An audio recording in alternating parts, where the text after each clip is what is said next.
practice. Okay, so I'm going to walk you through the protocol of creating a tunnel, okay, and simplifying it using 3 main instruments. Okay. Okay. How do we create this tunnel? How do we later on insert a graft? How do we harvest the graft? All of these things we'll practice on our specimens in here. Now I'm going to do 2 demonstrations, these 2 tables and then the other ones. Okay? These are procedures that take some time. Book yourself 1, 2, 3, 4 hours. I book myself sometimes in the morning if I do a full arch. Okay? How to do these procedures. Okay. So the model that we're going to be using for this exercise is right in front of you. It's the model with recession. Thank you, Sean. Okay, it's the model with recession.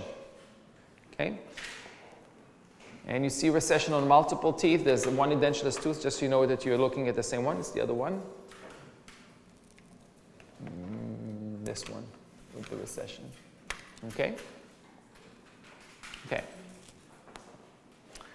There are several ways to do it. I'm showing you the way that I do it.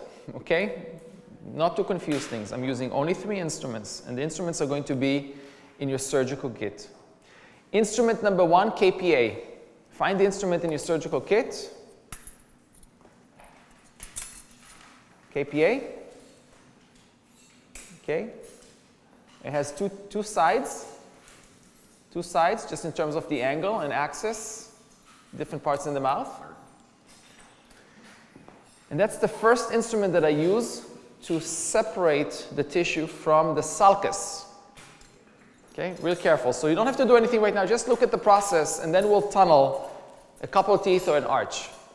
Okay? It's a little bit curved. There's a slight curvature to it. The curvature is towards the tooth. Okay? And we're going in full thickness. Full thickness. Okay? In coronal to apical direction. Now, word of caution. When you're starting to tunnel, it's a procedure you have to take your time. You have to be patient. If you're having a bad day and like so many things going on, you know what? Reschedule, because you really have to be there. I call it in the zone.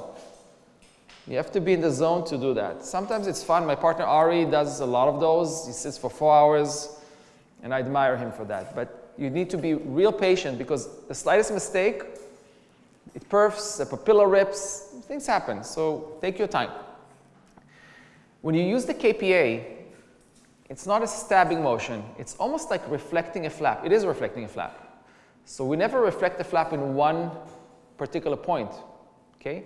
We move from side to side, mesial to distal. We tunnel from each sulcus, and we try to connect between those individual pockets that we're creating. Okay? So that's the KPA instruments. Try to advance as far as you can. They're relatively long. Try to advance as far as you can in an apical direction beyond the mucogingival junction, if you can. Okay? Sometimes we have a thick zone of attaching keratinized tissue. It's not always possible. If you have a thin zone, 1 or 2 millimeters, you'll be right there. Okay? So take your time through the individual teeth. We'll practice this on the model. Back and forth, side to side, in an apical direction. Okay? The second instrument